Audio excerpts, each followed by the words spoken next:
মাননীয় স্পিকার, আমার বক্তব্য মূল্যস্ফীতিতে মানুষের জীবনে নাভিশ্বাস উঠা প্রসঙ্গে।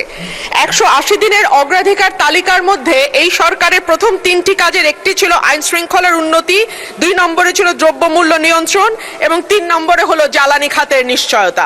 মাননীয় স্পিকার, আইন শৃঙ্খলা পরিস্থিতি নিয়ে কথা বলতে গেলে মুশকিল হচ্ছে আমাদের আইন শৃঙ্খলা সংক্রান্ত যিনি স্বরাষ্ট্রমন্ত্রী আছেন তিনি হয় ব্যঙ্গ করেন আর না হলে বাকচাতুর্য দিয়ে পুরো বিষয়টিকে ঢেকে দিতে চান।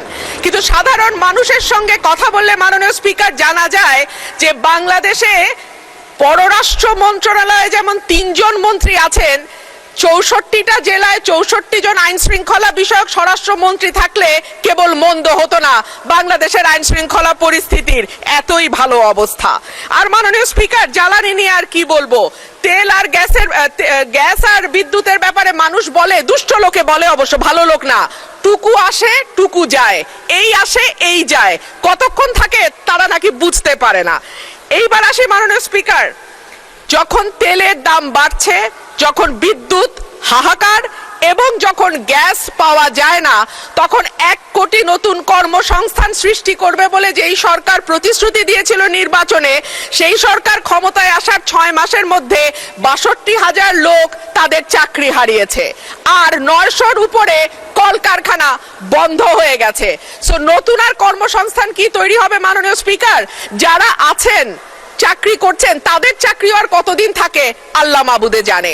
বাজারে যখন মানুষ যায় 80 টাকার নিচে কোনো সবজি নাই, ডিমের দাম কয়েক দফা বেড়েছে, চালের দাম, বিশেষ করে মিনিকেট যে চাল বলা হয় এটা নাকি খায় না, তারপরেও তো কেউ কেউ খায় মাননীয় স্পিকার, যখন দ্বিগুণ হয়ে যায় এবং যখন আমরা টিসিবির লাইন দেখি তখন প্রশ্নোত্তরের সময় মাননীয় স্বরাষ্ট্রমন্ত্রী তুচ্ছ তাচ্ছিল্যভাবে জবাব দেওয়ার চেষ্টা করেছেন এবং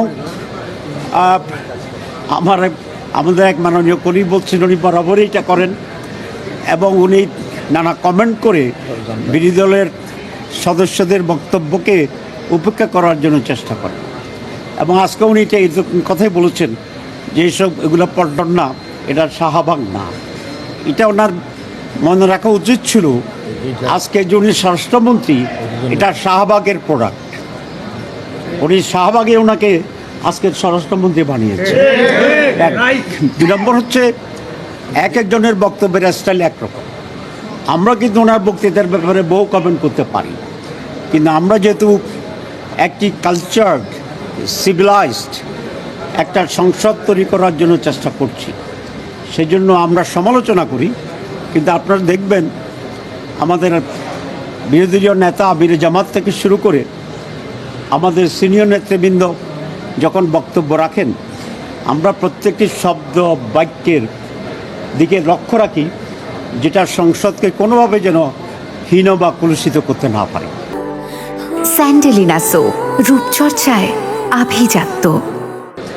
And we equally expect the similar type of response from the government.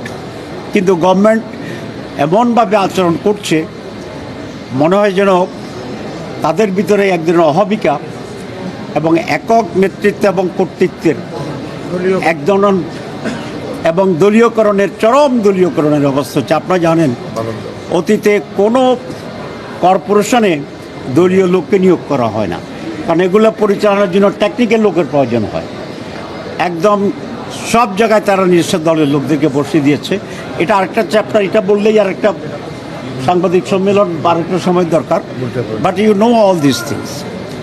2 নম্বর, বিএনপি বিরোধী দলের সাথে যে আচরণ করছে এটা অতীতে আওয়ামী লীগও সেটা করেনি। যেমন ডেভেলপমেন্ট যে সমস্ত ফান্ড থাকে সরকারের, এগুলো বিএনপি তার লোকদেরকে দিচ্ছে। We are equally elected representative of the people.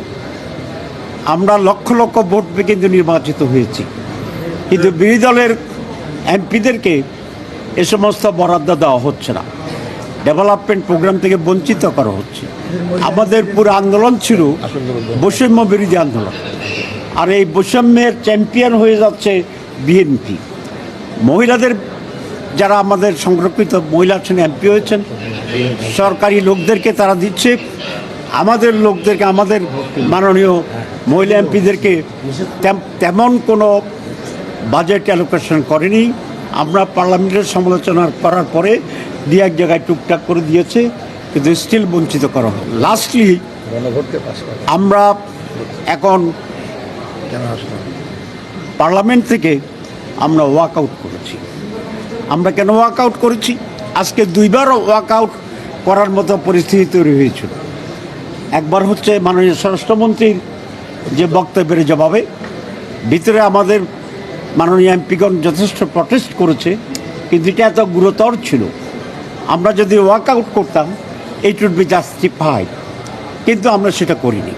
আমরা চেষ্টা করেছিলাম সেখানে কন্টিনিউ করার জন্য, কিন্তু সর্বশেষে আমরা এটা এই জন্য করেছি যে কথাটা আসছে যে গণভোট, বিএনপি এবং আমরা সকলেই এটার পক্ষে ছিলাম, এবং আজকের মাননীয় প্রধানমন্ত্রী নির্বাচনী প্রচারণায় গণভোটে হাঁ দেওয়ার জন্যে ওনার লোকদেরকে বলেছিল। 2 নম্বর হচ্ছে, আপনারা জানেন গণভোটের ব্যাপারে 2টা দাবি ছিল। আমরা বলেছিলাম গণভোট আলাদা হইতে হবে, গণভোটকে ইমপ্লিমেন্ট করতে হবে, তারপরে সংসদ নির্বাচন আলাদা হইতে হবে। কিন্তু বিএনপি বলেছে যে গণভোট এবং নির্বাচন একই দিন হইতে হবে। আবার দুর্বল, মেরুদণ্ডহীন, ব্যর্থ ইন্টারিম গভর্নমেন্ট শেষ পর্যন্ত বিএনপির চাপে পড়ে তারা এই তাদের দাবিটা মেনে নিয়েছে, আমাদের দাবিকে উপেক্ষা করেছে। আমি পার্সোনালি চিফ অ্যাডভাইজারের কাছে বলেছিলাম যে আপনি একটা ফাঁদে পড়তেছেন, যদি এটা একসাথে করেন আলটিমেটলি গণভোটের সেখানে বাস্তবায়নের সম্ভাবনা কম। তাই হয়েছে, এখন উনি আফসোস করেন, কিন্তু এতে কোনো লাভ নেই। এই গণভোট এবং নির্বাচন একই রকম আইনের ভিত্তিতে, নির্দেশের ভিত্তিতে, আদেশের ভিত্তিতে অনুষ্ঠিত হয়েছে। বিএনপি এখন বলছে যে গণভোট সংবিধান কাভার করে না। যদি গণভোট সংবিধান না করে তাইলে ইলেকশনও কাভার করে না। বিএনপির আজকে 2/3 মেজরিটির যে সরকার, এটাও কাভার করে। তাহলে গণভোট যদি অবৈধ হয় তাহলে ওনারা কিন্তু আর বৈধ থাকেন না। এইরকম একটা প্রকাশ্য গ্রস লেভেলের একটা বৈপরীত্য বিএনপি এই জাতির উপরে চাপিয়ে দিয়েছে। দেখেন, এটা এনসিপির এজেন্ডা না, আমাদেরও এজেন্ডা না।